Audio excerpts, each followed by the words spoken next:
کہ حضرت عائشہ صدیقہ رضی اللہ تعالیٰ عنہ روایت کرتی کہ آقا علیہ الصلوۃ والسلام سیاہ اون کی چادر جس کے اندر نقش اور نگار تھے وہ پہنے ہوئے اوڑھے ہوئے باہر تشریف لائے، اور نگار نقش و نگار بھی اس طرح کے تھے جیسے کجاوے ہوتے ہیں اونٹنیوں کے۔ اترے میں آقا علیہ السلام تشریف فرما تھے صحن میں کہ سیدنا حسن ابن علی امام حسن مجتبیٰ تشریف لے آئے۔ آپ نے اس چادر میں حضرت حسن مجتبیٰ کو داخل کر لیا، فرمایا بیٹے اس کے اندر آ جا، اندر چھپا لیے۔ ثم جاء الحسین، پھر سیدنا امام حسین شہزادے تشریف لائے، چادر اٹھائی تو اندر داخل کر لیا۔ اس واقعے کو بیان کون کر رہا ہے؟ ام المومنین حضرت عائشہ صدیقہ رضی اللہ تعالی عنہا۔ انہی کے گھر کی بات ہے اور گھر والی آقا کی بیت کی بات ہے، اہل بیت بیان کر رہی ہے، ان کو بھی داخل کر لیا۔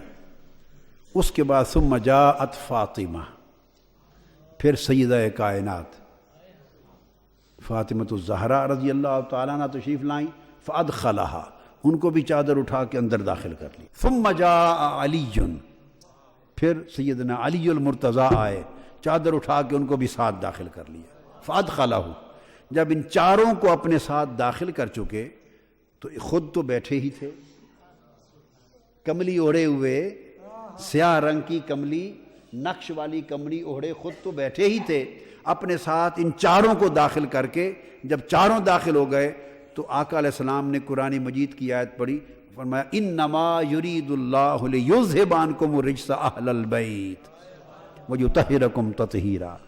اور دوسری حدیث میں ان ساروں کو داخل کر کے فرمایا اللہم ہؤلاء اہل البیت، میری یہ اہل بیت ہے، اور فرمایا کہ اللہ کا ارادہ اے میری اہل بیت یہ ہے کہ ہر قسم کا رجس ناپاکی اس سے تمہیں کلیتاً پاک کر دیا جائے، طاہر و مطہر ویطہرکم تطہیرا، اور تمہیں وہ طہارت عطا کر دی جائے کہ طہارت بھی تمہارے پاک ہونے پہ فخر کرے۔ یطہرکم تطہیرا، کہ تمہیں وہ طہارت پہ طہارت عطا کر دی جائے کہ طہارت کا بھی حق ادا ہو جائے۔ تو آقا علیہ الصلوۃ والسلام نے ان کے ساتھ، اور پھر دوسری حدیث جو صحابہ کرام کی ایک پوری جماعت روایت کرتی ہے، ایک دو نہیں، جماعت صحابہ کی روایت کرتی ہے، انہوں نے اس روایت میں یہ ان کو داخل کر کے فرمایا اللہم ہؤلاء اہل بیتی، اے باری تعالیٰ یہ میری اہل بیت ہے۔ اس سے کسی کو یہ خیال نہ گزرے کہ ازواج مطہرات اہل بیت نہیں ہیں، نہ، ازواج مطہرات تو اہل بیت اول ہی ہیں۔ ازواج مطہرات کو اللہ نے اہل بیت مصطفیٰ بنایا تھا، اور علی، فاطمہ، حسن، حسین کو مصطفیٰ نے اہل بیت بنایا۔ ان کو آقا نے فرمایا ہؤلاء اہل بیتی، یہ میری اہل بیت ہے۔ اور چادر میں لے کے جب آقا علیہ الصلوۃ والسلام ان چاروں کو لے کے بیٹھ کے یہ فرمایا تو 5 ہو گئے نا۔ اس حدیث سے نص سے 5 تن ثابت ہو گئے۔ بعض لوگوں کو اشتباہ ہوتا ہے، مغالطہ ہوتا ہے، وہ کہتے ہیں یہ جو 5 تن پاک کہتے ہیں، آپ کیا کہتے ہیں بھئی یہ معاذ اللہ ناجائز لفظ ہے اور کوئی ثبوت نہیں ہے، یہ ایسے ہی شیعہ حضرات کا گھڑا ہوا لفظ ہے اور سنی لوگوں نے اس کو ایسے ہی اپنا لیا ہے، یہ کوئی ثبوت نہیں کہتے ہیں کہ کئی لوگ۔ یہ کہنا جہالت ہے، اس لیے کہ حضرت عائشہ صدیقہ رضی اللہ تعالی عنہا نے ہمیں بتایا ہے یہ 5 تن پاک۔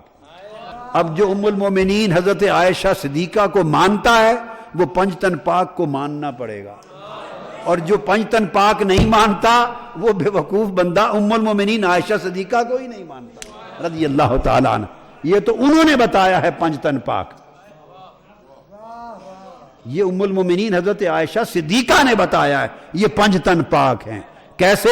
فرماتی ہیں میرے آنکھوں کے سامنے کا واقعہ ہے، تن مصطفیٰ تو تھا ہی کملی میں، جب 4 تن اس کملی میں اور داخل کر لیے اور 5 تن ہو گئے تو آقا نے فرمایا ہؤلاء اہل بیتی، اور قرآن کی آیت پڑھی یطہرکم تطہیرا، 5 تن کملی میں لے کر فرمایا یہ پاک کر دیے گئے، تو 5 تن پاک ہو گئے۔